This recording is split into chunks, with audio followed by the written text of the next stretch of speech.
سے ہمارے لیے تلاوت کی جائے گی۔ کرنتھیوں کے نام پولس رسول کا دوسرا خط، اس کا 6 باب 14ویں آیت سے 18ویں آیات تک تلاوت کی جائے گی۔ دوسرا کرنتھیوں اس کا 6 باب 14ویں آیت سے 18ویں آیات تک باب کے آخر تک تلاوت کی جائے گی۔ 14ویں آیت سے آپ سب کے لیے تلاوت کروں گا۔ بے ایمانوں کے ساتھ ناہموار جوئے میں نہ جتو، کیونکہ راست بازی اور بے دینی میں کیا میل جول، یا روشنی اور تاریکی میں کیا شراکت، مسیح کو بلیال کے ساتھ کیا موافقت، یا ایماندار کا بے ایمان سے کیا واسطہ، اور خدا کے مقدس کو بتوں سے کیا مناسبت ہے، کیونکہ ہم زندہ خدا کا مقدس ہیں۔ چنانچہ خدا نے فرمایا ہے کہ میں ان میں بسوں گا اور ان میں چلوں پھروں گا، اور میں ان کا خدا ہوں گا اور وہ میری امت ہوں گے۔ اس واسطے خداوند فرماتا ہے کہ ان میں سے نکل کر الگ رہو اور ناپاک چیز کو نہ چھوؤ، تو میں تم کو قبول کر لوں گا اور تمہارا باپ ہوں گا اور تم میرے بیٹے بیٹیاں ہوگے۔ یہ خداوند قادر مطلق کا قول ہے۔ کلام خدا کا پڑھا اور سنا جانا ہم سب کے لیے برکت کا باعث ہو، آمین۔ کلام خدا کی خدمت کے لیے دعوت دوں گا بشپ ابراہیم زم ڈیلیل صاحب کو، وہ تشریف لائیں گے اور خداوند کی آواز ہم سبوں تک پہنچائیں گے۔ تشریف رکھیں۔ خداوند یسوع مسیح کے نام میں آپ تمام عزیزوں کی سلامتی ہو۔ تمام آنے والے عزیزوں کو خوش آمدید کہنا چاہتا ہوں، خاص طور پر ہمارے وہ عزیز جو آج پہلی دفعہ یا پھر کافی عرصہ کے بعد ہمارے ساتھ عبادت میں شریک ہیں، اور آپ کو دعوت دینا چاہتا ہوں کہ خداوند جب بھی آپ کو موقع دے آپ ضرور ہمارے ساتھ مل کر خداوند کی عبادت اور پرستش کریں۔ یقیناً آپ اس عبادت اور پرستش کے وسیلہ سے برکت پائیں گے۔ میرے عزیزو، آج کا جو حوالہ ہمارے سامنے پڑھا گیا ہے یہ کلام مقدس کا ایک بہت ہی خوبصورت حصہ ہے، اور آج کے اس معاشرہ میں جب ہم ارد گرد دیکھتے ہیں تو جیسا یہ پیچھے لکھا ہوا مضمون بھی ہماری نظروں کے سامنے ہے، اور خداوند کے کلام کا وہ حصہ جو ہمارے لیے تلاوت کیا گیا ہے وہ بھی ہمیں یہی سکھاتا ہے۔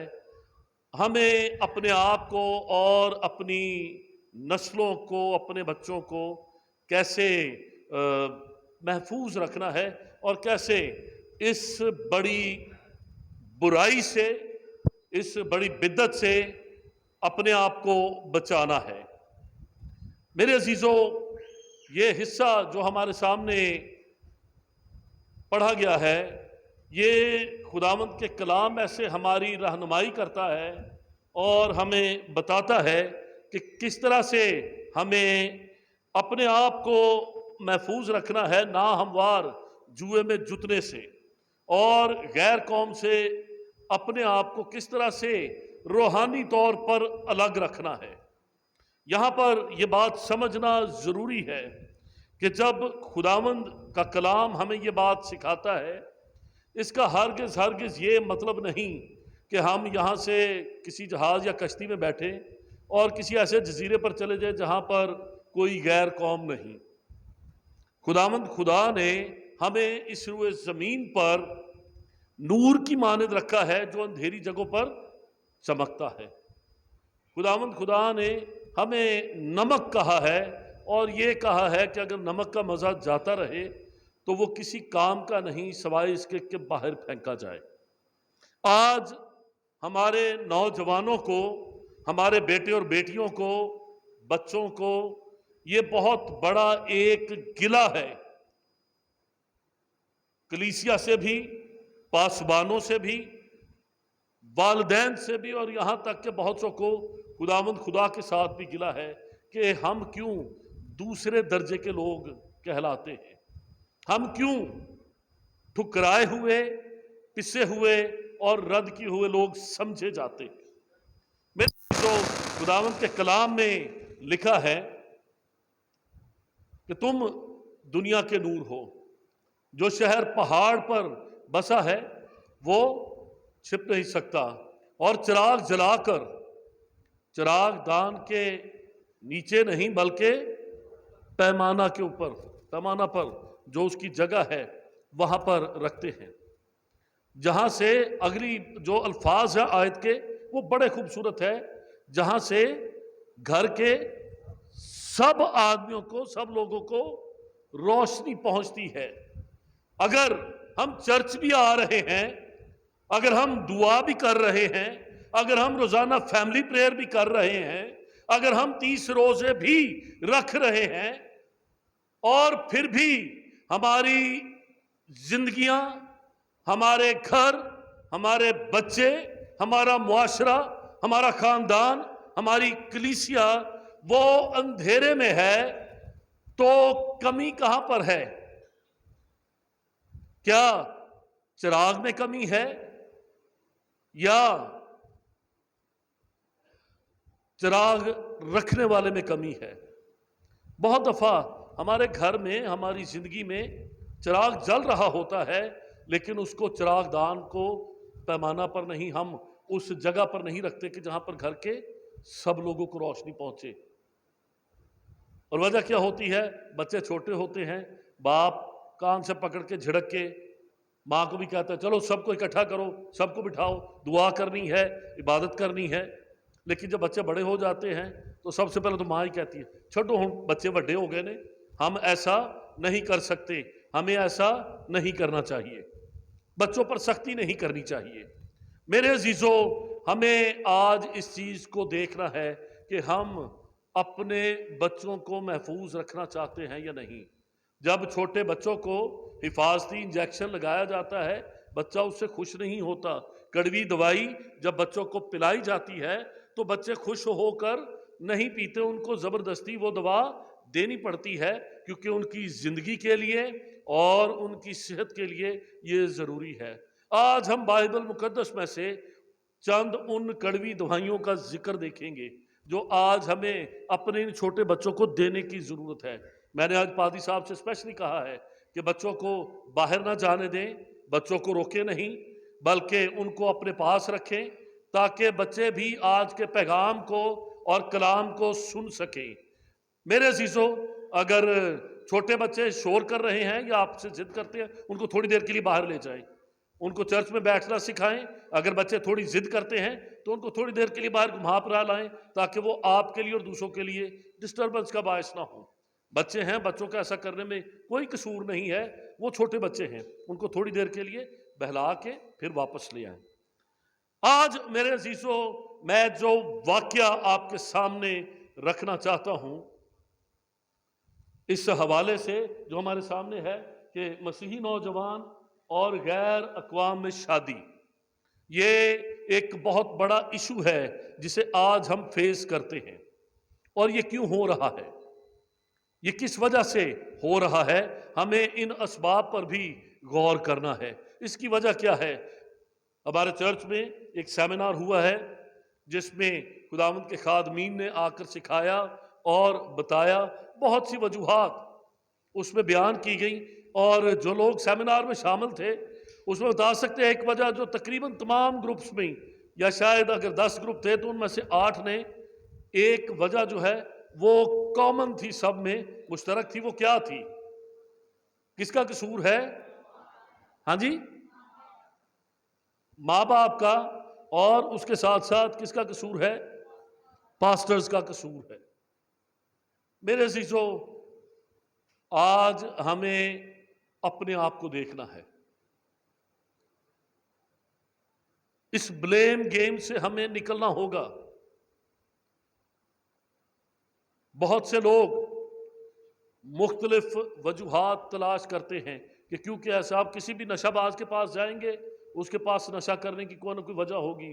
میرے باپ نے میرے ساتھ اچھا سلوک نہیں کیا تھا، میری ماں نے میرے ساتھ اچھا سلوک نہیں کیا تھا، میرے کسی دوست نے مجھے دھوکہ دے دیا تھا، میرے ساتھ یہ واقعہ ہوا، مجھے یہاں پر میرے ساتھ بے انصافی ہوئی اور میں نے نشہ کرنا شروع کر دیا۔ میرے عزیزو، کوئی بھی بات کسی بھی برائی کی وجہ نہیں ہو سکتی۔ آج ہمیں اس بات کو دیکھنا ہے،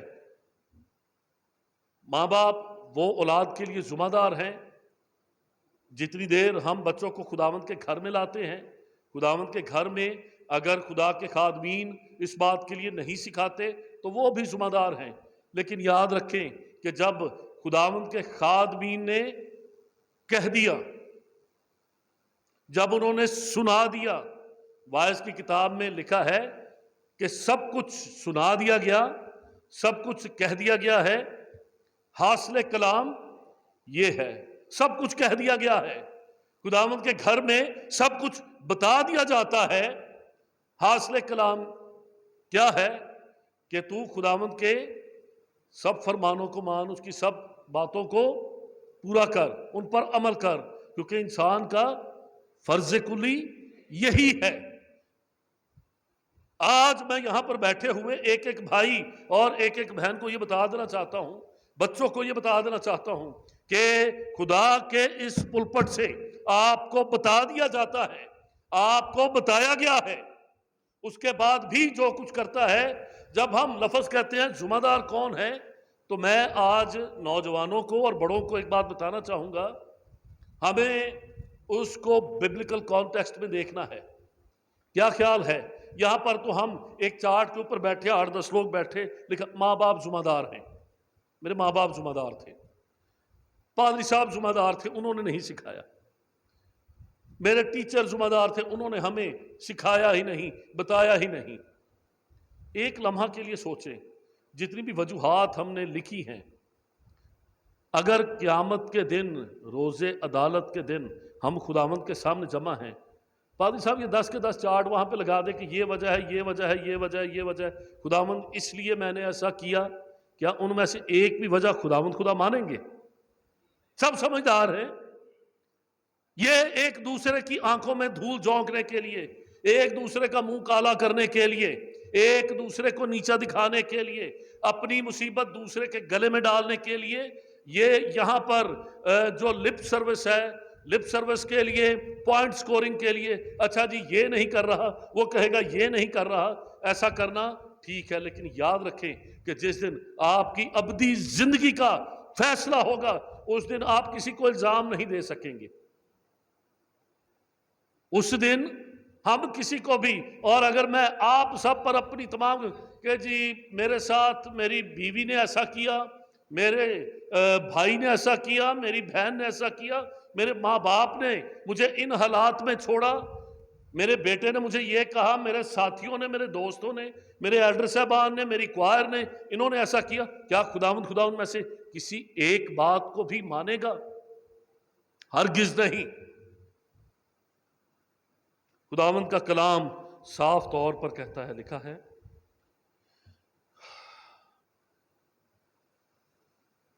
میں ان میں بسوں گا اور ان میں چلوں پھروں گا، اور وہ میری امت ہوں گے۔ اس واسطے خداوند فرماتا ہے، غور سے سنیں، 17ویں آیت، دوسرا کرنتھیوں اس کا 6 باب اس کی 17ویں آیت میں کیا لکھا ہے؟ اس واسطے خداوند فرماتا ہے کہ ان میں سے نکل کر رہو۔ پہلی چیز، ہمارا جو مضمون ہے غیر اقوام میں شادی، ان میں سے نکل کر رہو، الگ رہو۔ الگ رہنے کا کیا مطلب؟ چھوڑ دیں، کسی ایسی جگہ چلے جائے جہاں پر جی سارا کرسچنوں کا ملک ہو، ایسا ممکن ہے، ایسا ہو سکتا ہے۔ ان میں سے نکل کر رہنے کا کیا مطلب ہے؟ اگر مقصد صرف غیر قوموں سے نکلنا ہوتا تو خداوند یسوع مسیح ہمیں نمونہ دینے کے لیے کبھی بھی بیت لحم میں پیدا نہ ہوتا، وہ یروشلم میں نہ رہتا، غیر قوموں کے درمیان چلتا پھرتا نہیں۔ خداوند یسوع مسیح پر تو یہودیوں کا، فقیوں اور فریسیوں کا ایک یہ الزام تھا کہ یہ غیر قوموں کے ساتھ کھاتا پیتا ہے، بیٹھتا اٹھتا ہے، محصول لینے والوں کے ساتھ، یہاں تک کہ جب وہ کنانی عورت کے پاس ہے تو پھر کیا کہہ کر لوگ تعجب کرنے لگے کہ یہ تو کن کے ساتھ بیٹھتا ہے؟ کسبیوں کے ساتھ، بری عورتوں کے ساتھ۔ یہاں پر جب خداوند کا کلام کہتا ہے کہ ان سے نکل کر الگ رہو، ہماری سوچ، ہمارا دل، ہمارے خیال، ہماری بود و باش تو انہی میں ہوگی، ہم اسی محلے میں، اسی گلی میں رہیں گے، لیکن کیا ہوگا کہ ہماری سوچ، ہمارا دل ان سے الگ ہونا چاہیے، ہمارا دل اپنے لوگوں میں ہونا چاہیے۔ پھر آگے چل کے لکھا ہے کہ جب ہم ان سے الگ رہیں گے تو پھر میں تمہارا باپ ہوں گا، میں تمہیں قبول کروں گا۔ آج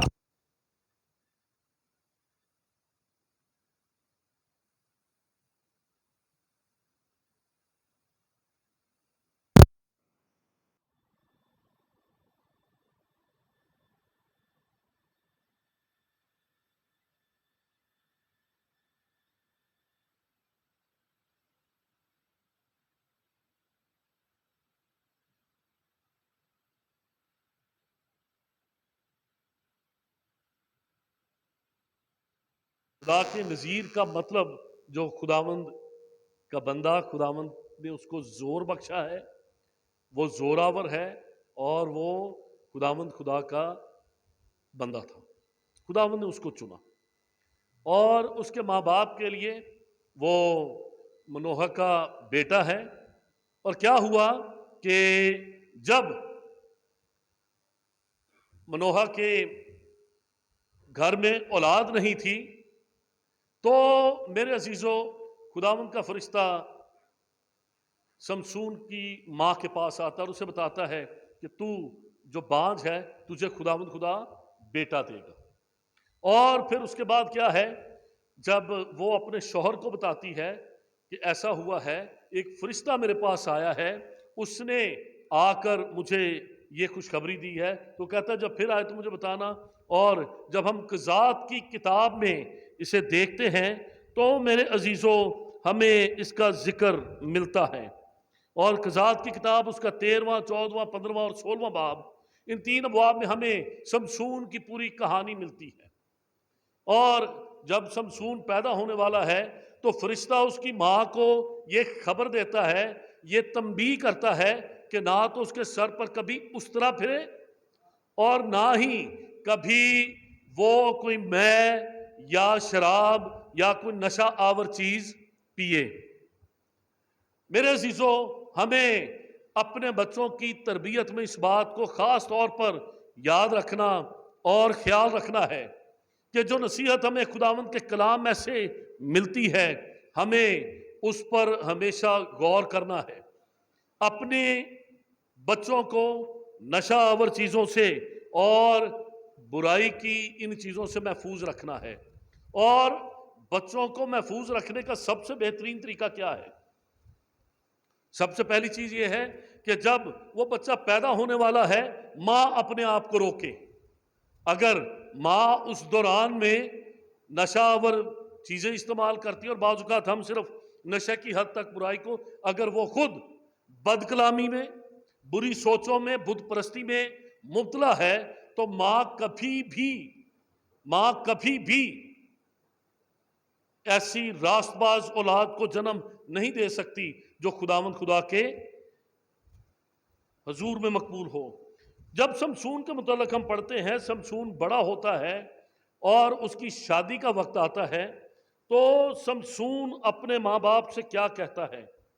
لکھا ہے کہ سمسون تمنت کو گیا اور وہاں اسے فلسطینیوں کی بیٹیوں میں سے اس نے ایک عورت دیکھی، اور آگے چل کے کیا لکھا ہے، اس نے آ کر اپنے باپ ماں سے کہا کہ میں نے فلسطینیوں کی بیٹیوں میں سے ایک عورت دیکھی ہے، سو تم اس سے میرا بیاہ کرو۔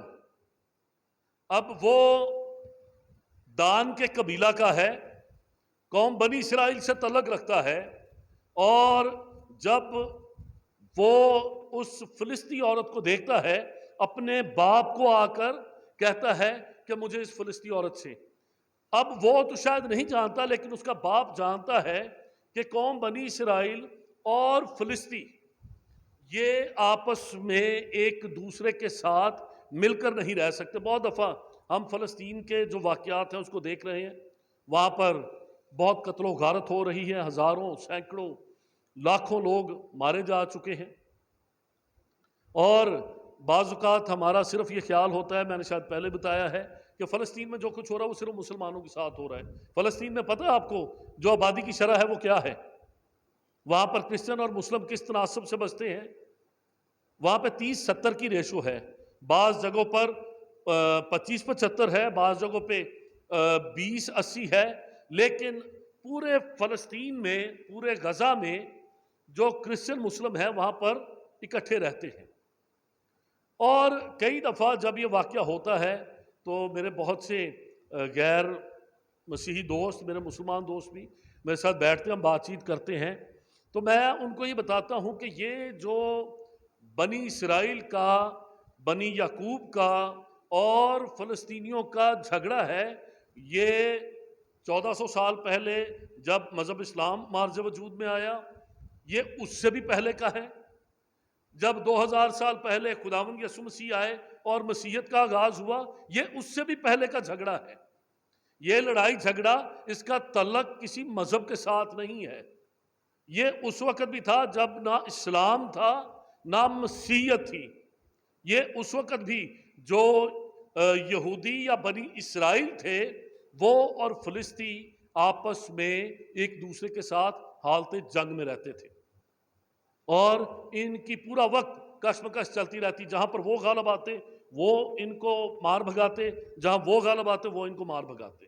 اب یہاں پر ہم کیا دیکھتے ہیں کہ جب وہ اپنے باپ کے پاس آتا ہے کہ مجھے یہ فلسطی لڑکی بڑی پسند ہے، تو اس کا باپ کیا کہتا ہے؟ وہ کہتا ہے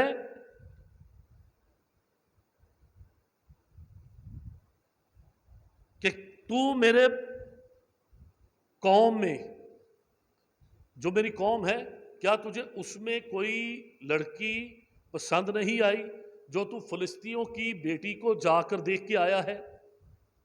میں تیری شادی اپنی قوم کی کسی بیٹی کے ساتھ کرنا چاہتا ہوں۔ اب یہاں پر ہم دیکھتے ہیں وہ کہتا نہیں، وہ ضد کرتا ہے کہ میں نے وہیں پر کرنی، اور یہیں سے وہ سمسون جو زوراور تھا، آگے چل کے ہم دیکھتے ہیں کہ یہ کتنا زوراور کریکٹر تھا،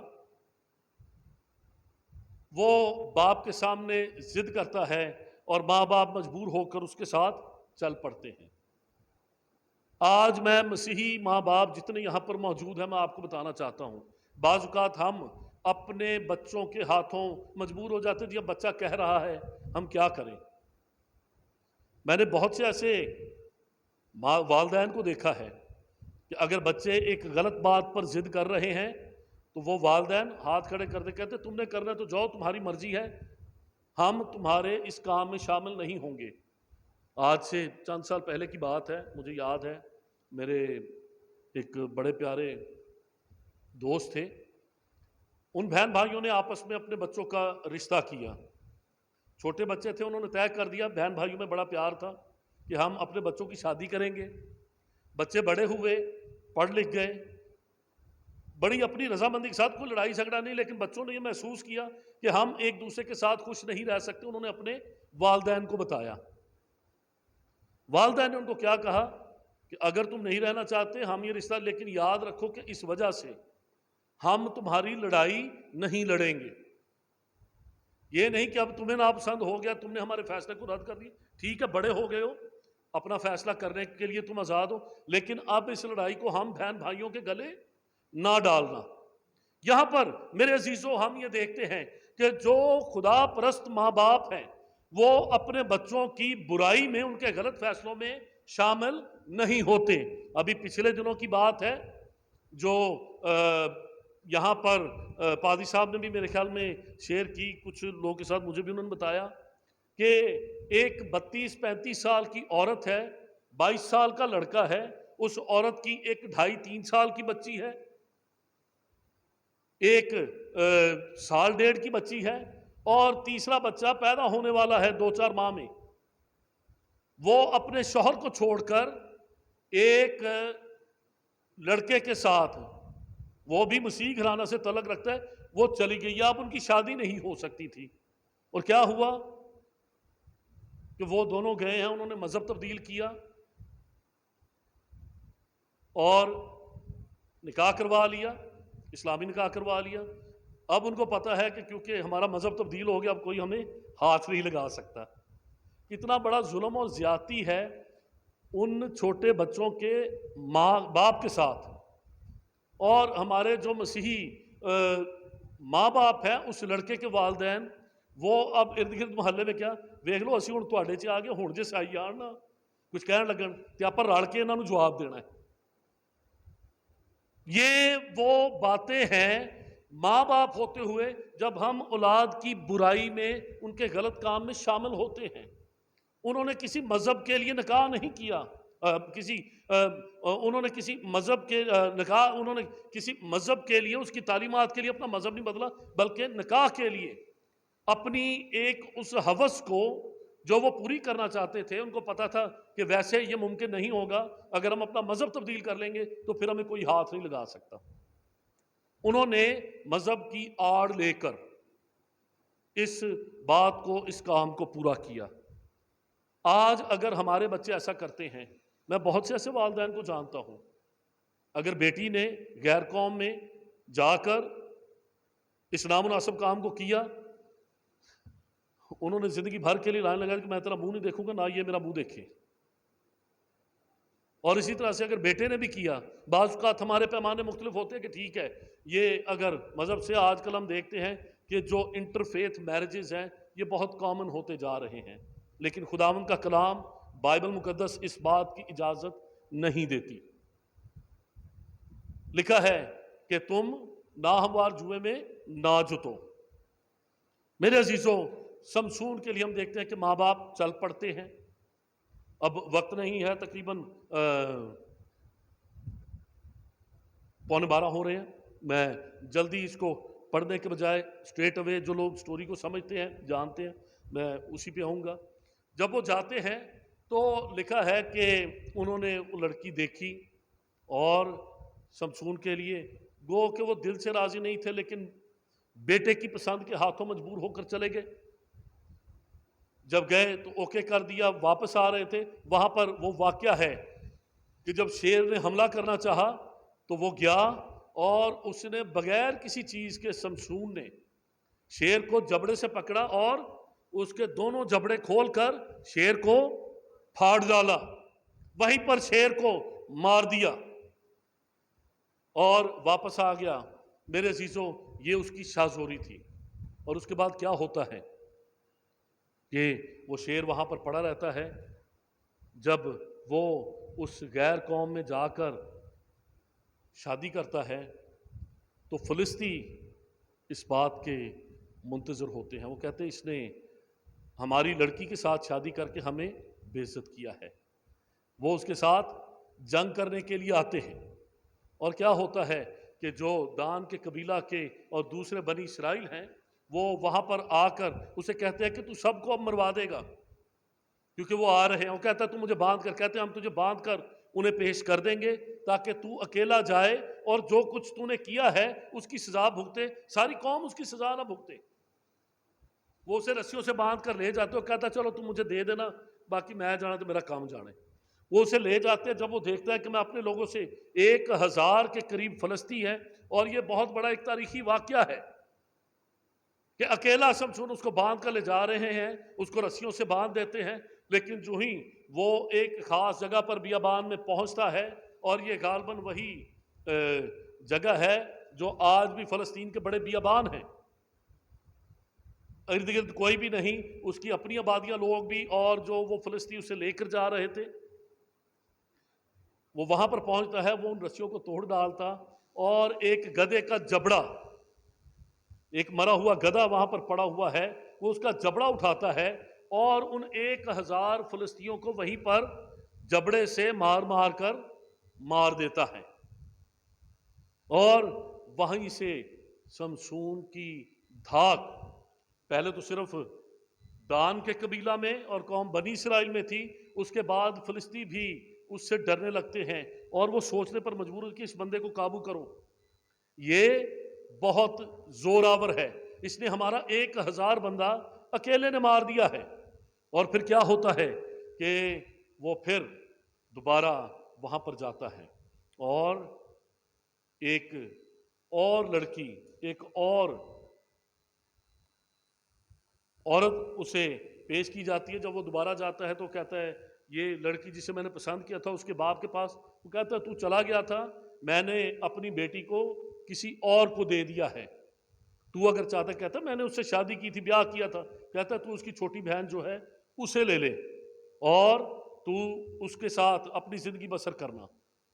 لیکن وہ پھر بھی خوش نہیں ہوتا، اور بالآخر کیا ہوتا ہے کہ وہ غصے میں جاتا ہے، اور جب اسے اس کی بیوی اس کا سسر چھین لیتا ہے تو وہ اس شہر کے پھاٹکوں کو، جہاں پر بیٹھ کے اس کے خلاف سازش کی جاتی ہے کہ جب یہ نکلے گا تو ہم اس پھاٹک پر اسے پکڑ لیں گے، وہ اس شہر کے پھاٹکوں کو، لکھا ہوا ہے کلام مقدس میں کہ وہ کھیڑتا ہے بڑے گیٹ، اور یہاں پر لفظ لکھا ہوا ہے بینڈوں سمیت۔ بینڈے کہتے قبضے، کسی بھی جو گیٹ ہے یا پھاٹک ہے اس کے بینڈے بڑی مضبوطی کے ساتھ ستونوں میں گاڑے ہوتے ہیں۔ اس نے اس پھاٹک کو کھیڑا اور اٹھا کر لے گیا، اور اس پہاڑ میں، اس چٹان میں جہاں پر وہ جس دراڑ میں رہتا تھا، جس غار میں رہتا تھا، وہاں پر لے کر چلا گیا۔ اور اس کے بعد بالآخر پھر جب اس کی زندگی ایک ٹرننگ پوائنٹ پر آتی ہے، دلیلہ نامی، انگریزی میں ڈلائلہ کہتے ہیں، ایک عورت جو قصبی ہے، جو ایک بری عورت ہے، اسے وہ پسند آتی ہے۔ بائبل مقدس میں لکھا ہے کہ اس نے اسے دیکھا،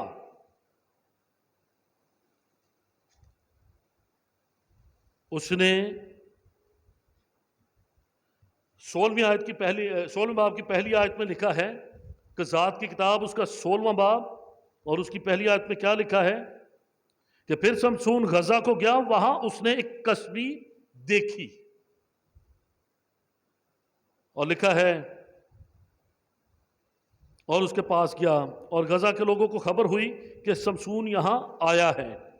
یہ وہ عورت ہے جس کو جب وہ دیکھتا ہے تو وہ اسے پسند کرتا ہے۔ اس کا نام ڈلائلہ ہے، اور پتہ نہیں آپ نے کبھی فلم بھی، اس پہ فلم بھی بنی ہوئی ہے، سیمسن اینڈ ڈلائلہ، اگر آپ نے وہ فلم دیکھی ہے تو یہ وہ عورت ہے جو سمسون کی، خدا کے نذیر کی بربادی کا باعث بنتی ہے۔ بہت دفعہ میرے عزیزوں ہمارا سارا زور، ہماری ساری توجہ اس بات، وہ کوئی نہیں، رب خیر کرے گا، خداوند خدا تو خیر کرتا ہے، ہم اپنے ساتھ کیا کرتے ہیں؟ خداوند خدا نے ہمیں ایک ذہن دیا ہے، ایک دل دیا ہے اور ایک دماغ دیا ہے کہ ہم جانیں اور ہم سیکھیں۔ جب وہ اس غیر قوم کی قصبی عورت کے پاس جاتا ہے تو میرے عزیزوں ہم اس بات کو دیکھتے ہیں، فلسطی ہوشیار ہو جاتے ہیں۔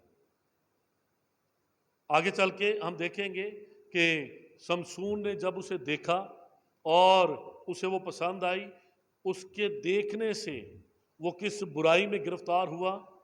کس کس کو پتا ہے کہ سمسون کو جب گرفتار کیا گیا تو سب سے پہلے فلسطینیوں نے اس کے ساتھ کیا کیا تھا؟ اس کی آنکھیں،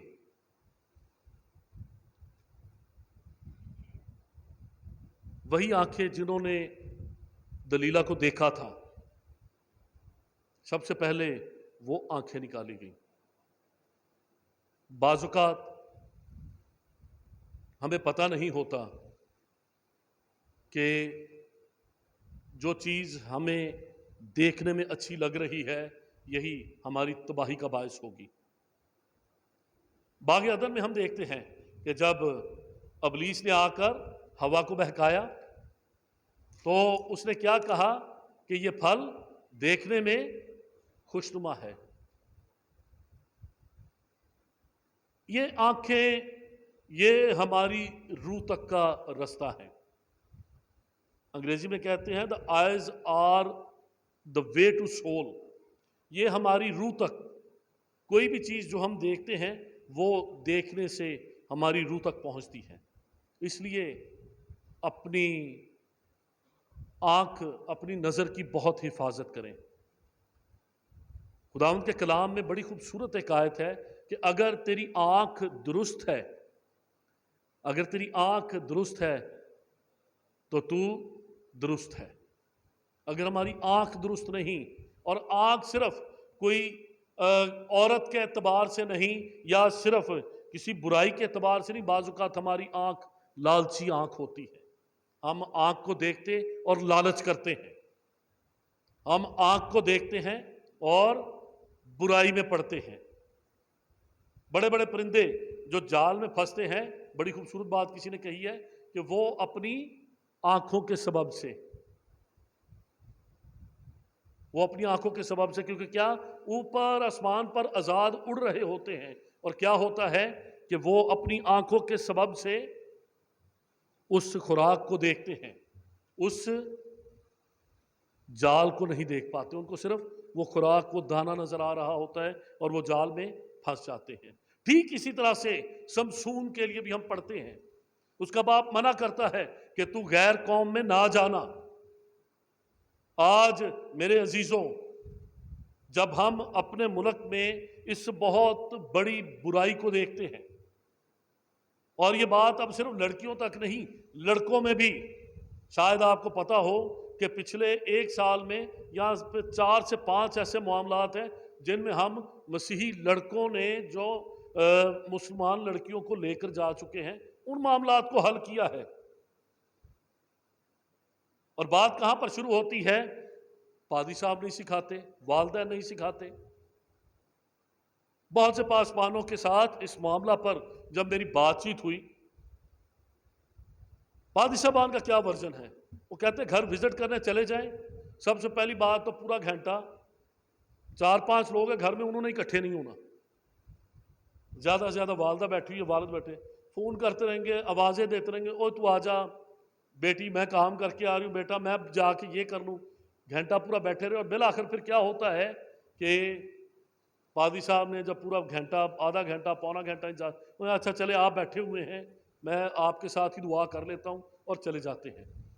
ہم اپنے بچوں کو با اختیار طریقے سے یہ کہنے کو تیار ہی نہیں کہ خداوند کا خادم آیا ہے، ہم نے گھر پر بیٹھنا ہے، اکٹھے مل کر خاندانی دعا یا عبادت کرنی ہے. آج میرے عزیزوں، جب ہم سمسون کے واقعہ کو دیکھتے ہیں، وہ کس طرح سے اس غیر قوم عورت کے جال میں پھنستا، اور پھر جو فلسطی ہیں وہ اس عورت سے کہتے ہیں کہ تو اس سے معلوم کر کہ ہم کیسے اسے قابو کر سکتے ہیں، اس کی طاقت کا راز کیا ہے. تو 3 مختلف باتیں وہ کہتا ہے کہ تم مجھے نئی رسیوں سے باندھ دو، پھر وہ کہتا ہے کہ مجھے ہرے بیت سے باندھ دو تو میری طاقت ختم ہو جائے گی. اور جو ہی وہ اسے باندھ دیتی ہے اور اسے کہتی ہے فلسطی تجھ پر چڑھا ہے، وہ ان رسیوں کو، ان بیتوں کو ایسے توڑتا ہے جیسے دھاگے ہوتے، کچے دھاگے. اس میں اتنی طاقت ہوتی ہے. لیکن بالآخر ایک وقت ایسا آتا ہے، جب وہ عورت اسے مجبور کر دیتی ہے. بعض اوقات ہم یہ سمجھتے ہیں کہ اچھا جی